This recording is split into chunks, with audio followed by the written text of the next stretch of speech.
दोस्तों अगर आप लोग अभी मेरे से पूछोगे कि अभी गेम के अंदर ऐसा कौन सा कैरेक्टर है जिसका यूज करके हम लोग क्लैश स्क्वाड या फिर बैटल रॉयल किसी भी मोड के अंदर मचा सकते हैं, तो मेरा आंसर एक ही रहेगा, ओरियन कैरेक्टर। क्योंकि ये एक ऐसा कैरेक्टर है जिसका यूज करके भले ही सामने बंदा कोई भी कैरेक्टर लेके आए, हर एक बंदे को टैकल कर सकते हैं। लेकिन ये भाई 2026 चल रहा है और अभी हमारे गेम के अंदर 50 से भी ज्यादा कैरेक्टर्स आ चुके हैं। तो अभी सिर्फ ये अकेला ओरियन के भरोसे आप लोग नहीं खेल सकते हो, आपको इसके साथ एक ऐसा कॉम्बिनेशन यूज करना पड़ेगा जो कि इस कैरेक्टर के पावर को 100x बढ़ा सके। क्योंकि क्या पता भाई सामने वाले बंदे के पास भी ऐसी ओरियन का एबिलिटी हो, तो उसको मारने के लिए आपके पास उससे बढ़िया कॉम्बिनेशन ही होना चाहिए। और क्योंकि अभी क्लैश स्क्वाड का न्यू सीजन भी आया था, तो ये कॉम्बिनेशंस आपके लिटरली काफी ज्यादा हेल्प करने वाले। जल्दी से वीडियो को स्टार्ट करेंगे, लेकिन उससे पहले भाई थोड़ा सा टाइम निकालकर आप लोग वीडियो को लाइक, शेयर और चैनल को सब्सक्राइब कर दोगे ना, तो भाई मजा ही आ जाएगा। और हाँ, वीडियो को पूरा देखने के बाद कमेंट में आप लोग जरूर बताना कि अगर आप होते तो आप ओरियन के साथ कौन सा कॉम्बिनेशन यूज करते। तो यार देखो, ओरियन कैरेक्टर आज के टाइम पे one of the best character इसलिए है क्योंकि इसके एबिलिटी को यूज करके आप लोग हर एक टाइप के डैमेज को ब्लॉक कर सकते हो। मतलब कि भले ही एनिमी आपके ऊपर कुछ भी यूज कर ले, कोई भी एबिलिटी यूज कर ले, कोई भी वेपन यूज कर ले,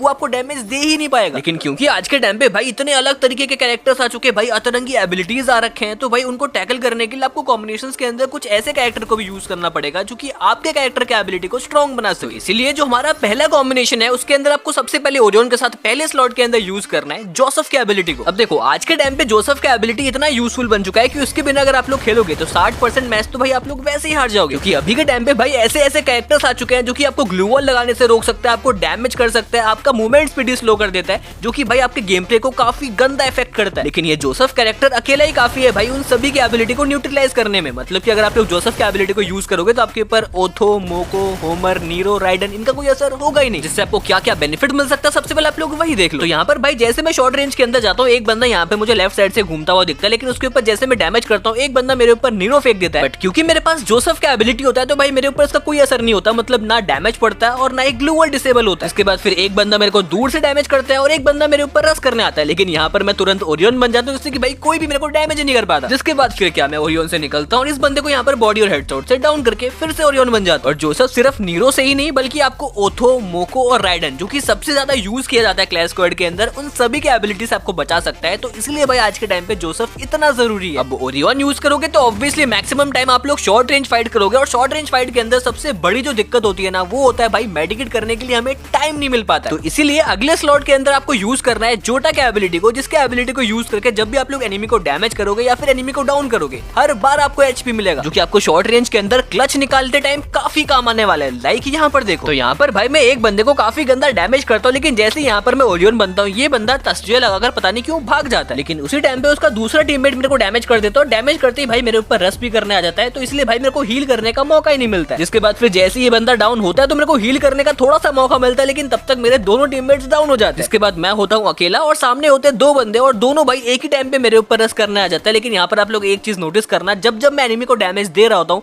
मेरा थोड़ा थोड़ा एचपी रिकवर हो रहा होता है। लेकिन यहाँ पर जैसे ही बंदा शॉर्ट रेंज के अंदर आता है, इसको मैं बॉडी और हेडशॉट से डाउन करता हूँ, डाउन करते यहाँ पर मेरा 20% एचपी तुरंत रिकवर हो जाता है। इसके बाद फिर मैं ओरियन बनता हूँ और जो एचपी मेरे को मिला होता है उसी एचपी का फायदा उठाकर भाई मैं इस वाले बंदे को भी काफी इजीली मार देता हूँ। यहाँ पर देखो अभी भी मेरे पास कितना एचपी बचा होता है। तो ऐसे ही ओरियन के साथ जोटा के एबिलिटी को यूज करके आप लोग फाइट करते करते भी अपना जो एचपी है उसको रिकवर कर सकते हो, क्योंकि ओरियन भी आपको थोड़ा बहुत एचपी रिकवर करके दे देता है, तो इसलिए ये कॉम्बिनेशन और डेडली हो जाता है। लेकिन भले ही आप लोग ओरियन के साथ जोसेफ यूज कर लो या फिर जोटा यूज कर लो, लास्ट स्लॉट के अंदर अगर आप लोग मिगुल के एबिलिटी को नहीं रखोगे तो ये कॉम्बिनेशन इनकम्प्लीट रह जाएगा। क्योंकि मिगुल के अलावा अगर आप लोग ओरियन को यूज करोगे तो वो बिल्कुल वैसा ही काम करेगा जितना कि एडम काम करता है, मतलब कि 0।